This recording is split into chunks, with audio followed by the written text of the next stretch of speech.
This is the Apex Mini, a 7-liter small form factor 3D printed case measuring 254mm long and 277.5mm wide.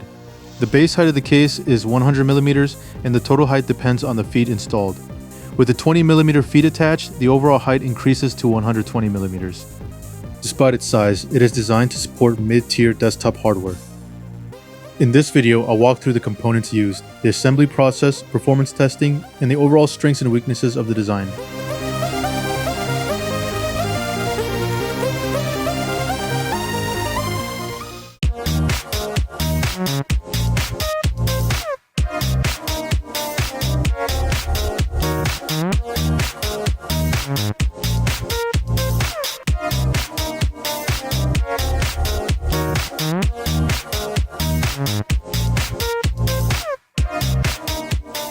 To assemble the case itself, you will need the following hardware and tools.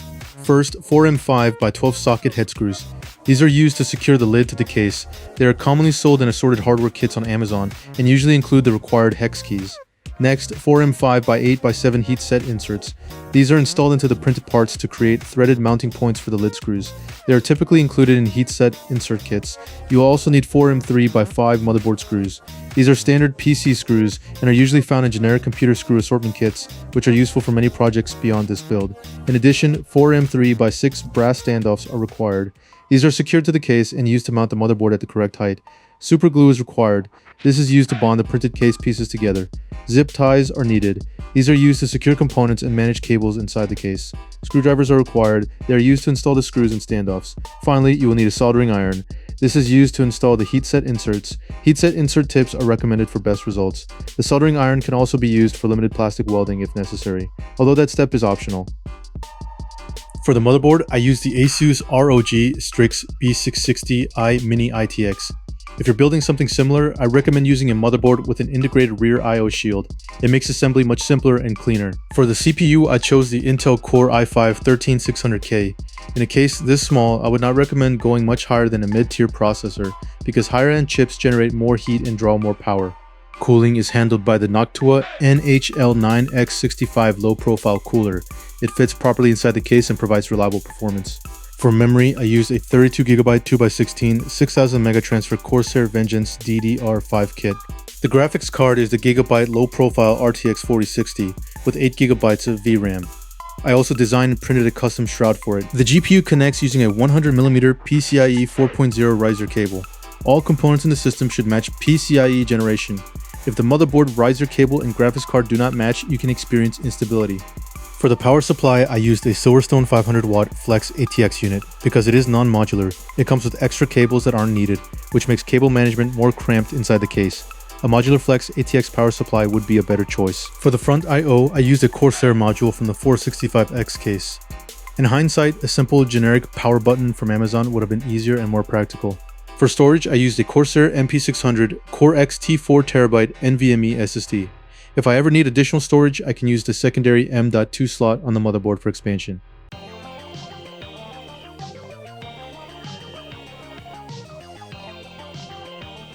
Here are the first versions of the case. At the beginning, my main goal was getting the sizing right. I wanted every part to fit without having to force anything during assembly, while still keeping the case strong and solid.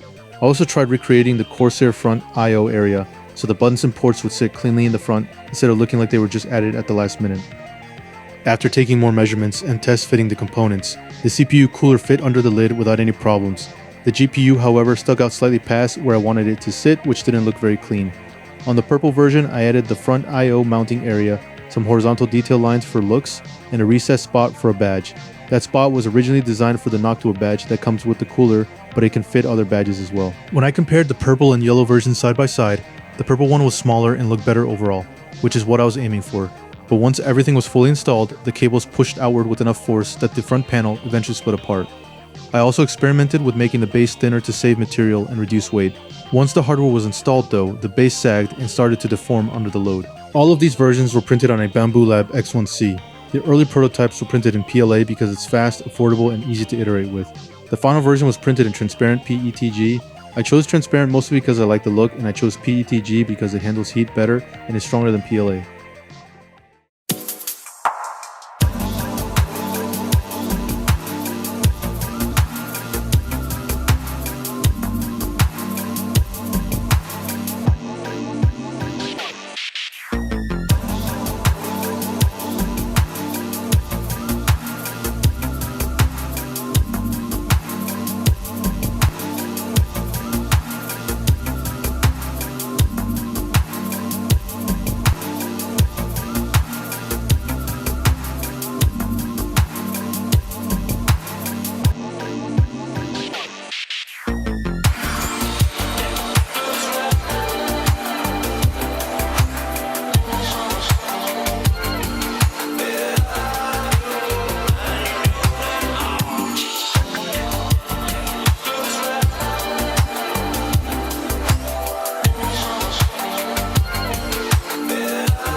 Assembly starts with a lid. I apply super glue to the bow tie inserts and along the edges of the printed pieces.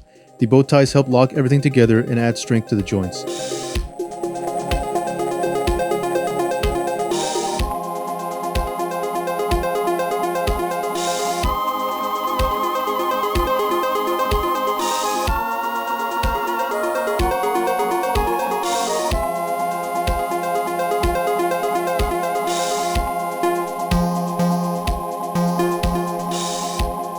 Next are the front halves. I designed parallelogram-shaped connectors that slide into both the front and rear sections.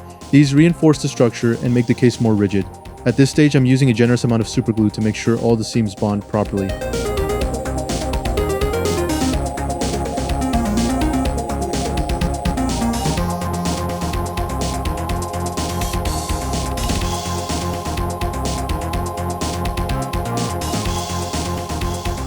Once the front section is finished, I move to the rear. More bow ties are installed to connect the power supply base and the motherboard base together.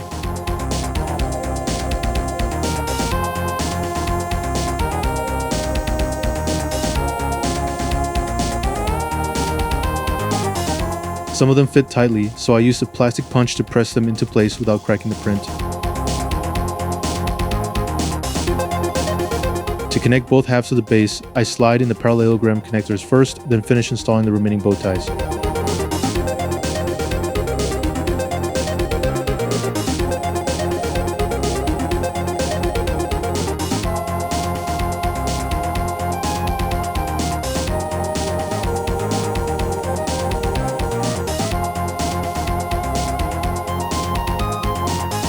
I also designed two specific bow ties that are used to help hold the power supply cables in position.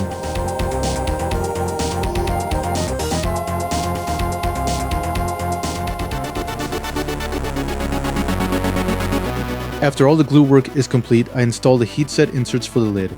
These are melted into the plastic using a soldering iron.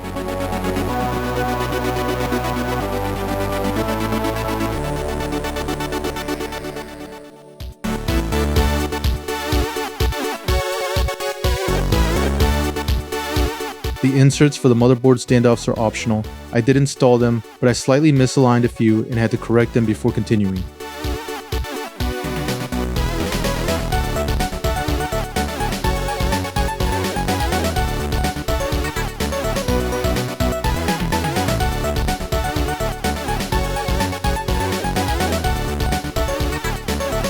Next, I install the power and reset buttons.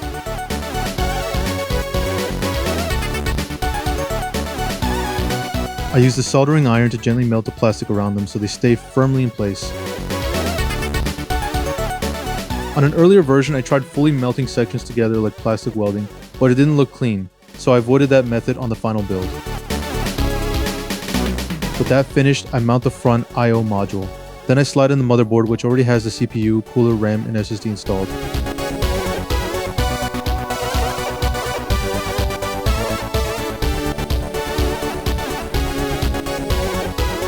The motherboard is secured using M3x6 brass standoffs and M3x5 screws.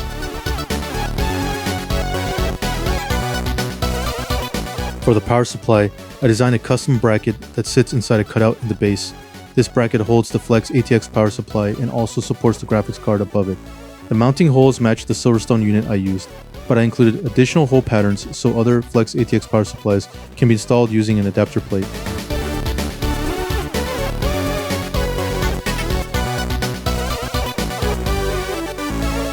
Next, I connect all of the power cables.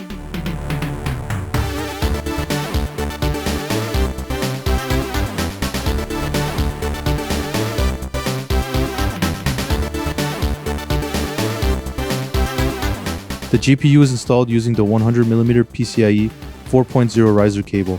Because of the limited space, I could not use screws to secure the graphics card the way I originally planned. Instead, I used zip ties. It is not the cleanest solution visually, but it holds the card securely.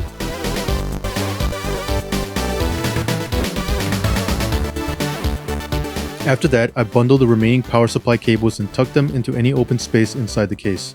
Cable management in this enclosure is tight and requires some patience.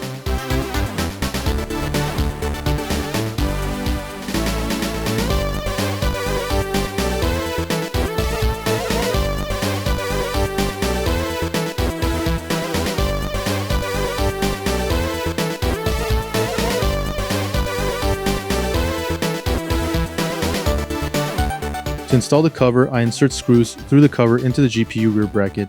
I remove the original GPU bracket because this method gives a cleaner look. I also designed a version of the case with a rear cutout, so you do not need to screw anything into the GPU bracket if you prefer not to. Finally, I secure the cover to the base using 4 M5 by 12 bolts, one in each corner.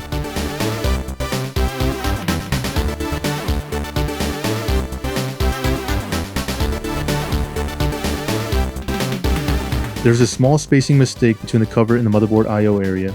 I forgot to adjust that measurement before printing. Instead of redesigning it, I decided to call it extra airflow.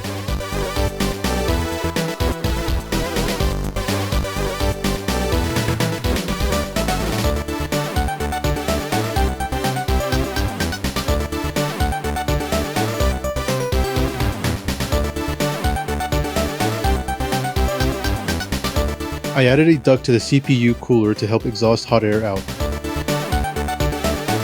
Then I installed the feet. These are 20mm tall, but I also added 5mm and 10mm feet available to use. At this point, the build is complete.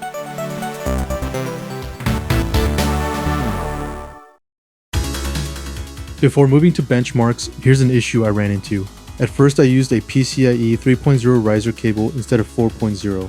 The system booted normally, but after a few minutes under load, the screen went black and the computer restarted. I logged back in, launched Call of Duty, and it restarted again. After swapping the riser cable to PCIe 4.0, the problem completely disappeared. You can sometimes force PCIe 3.0 mode in the BIOS, but it doesn't always work consistently. It's much safer to match the PCIe version across the motherboard, riser, and GPU.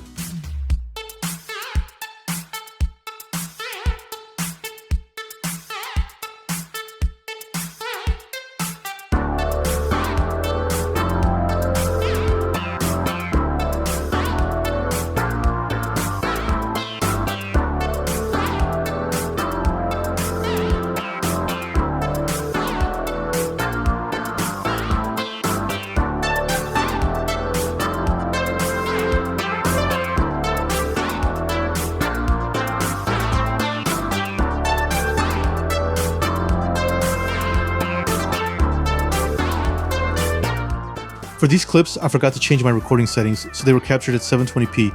It might look a bit rough, but the numbers are still accurate. All testing was done on a 1080p 60Hz display.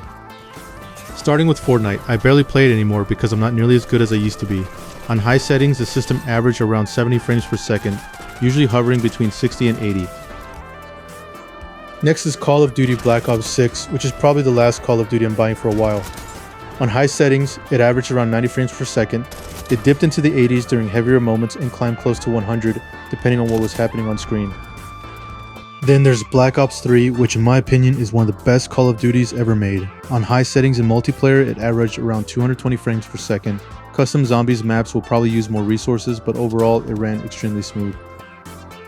Moving on to Counter-Strike 2, it averaged around 200 frames per second, usually dipping to about 180 and jumping up to around 240.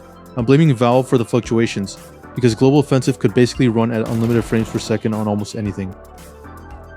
Now, for Need for Madness, this is an old Flash era game that used to be on browser game sites, and you can still download it from Radical Play's website. For some reason, it seemed locked at about 20 frames per second. I would expect 30 to make more sense, but I haven't figured out how to change it. Even so, it's lightweight and still fun to play. Next is Kirby running on a Game Boy Advance emulator. It stays at 60 frames per second. Technically, the original Game Boy Advance runs at about 59.7 Hz, so it's not exactly 60, but it's close enough. Honestly, a lot of modern games don't really interest me anymore. Emulation isn't a bad rabbit hole to fall into. And finally, Team Fortress 2. Basically a 20-year-old game at this point that can run on almost anything. On this system, it ranged from about 160 to 300 frames per second on high settings. It's one of those games where the frame counter just keeps climbing depending on the scene. Overall, for a 7-liter 3D printed case running mid-tier hardware, performance at 1080p is smooth and playable and could run at 1440p on medium and possibly high settings.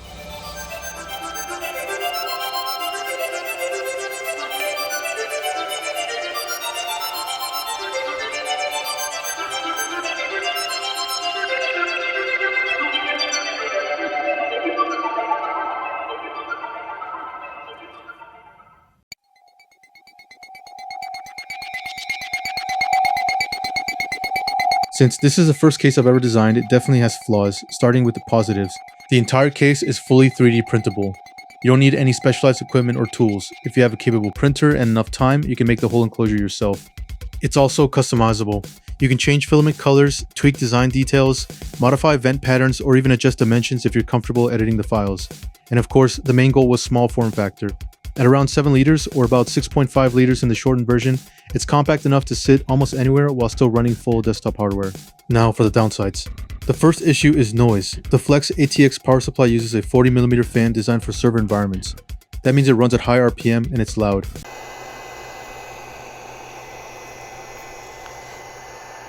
You can replace the fan with something quieter like a Noctua, but that requires opening the power supply, which comes with risk. I also tried printing a small muffler attachment, but it didn't make a noticeable difference. The second issue is heat. One of the biggest mistakes in the original design was not including enough ventilation. At first, I only added openings for the CPU cooler exhaust and the GPU fans. After seeing how warm everything got, I drilled extra holes in the front and sides. That helped slightly, but not enough to make a major difference. Because of that, I designed a vented version of the case with airflow openings on all sides. If you plan to print this case, I strongly recommend using the vented version instead of the original solid panels. I also created a shorty version, reducing the length from 254mm to 234mm, mainly for modular power supplies that don't require the extra cables to be plugged in. That reduces the total volume from roughly 7 liters down to about 6.5 liters. It's not a massive difference, but it does make the footprint slightly smaller. Overall, the Apex Mini shows that a fully 3D printed case under 7 liters can support modern desktop hardware and deliver solid gaming performance at 1080p. It achieves its main goal of minimizing volume, but it also highlights the trade-offs that come with small form factor builds. Airflow is limited, the power supply noise is loud, and cable management becomes much tighter. Each revision improved strength, airflow, and assembly. As a first-generation design, this project was mainly a learning experience. The changes made along the way provide a clear direction for future versions. That concludes the Apex Mini build. If this project was helpful, you can leave a like to support it. If you have feedback, design suggestions, or questions about the case, leave a comment. If you're interested in more small form factor builds, 3D printed case designs, or future revisions, consider subscribing. Thanks for watching.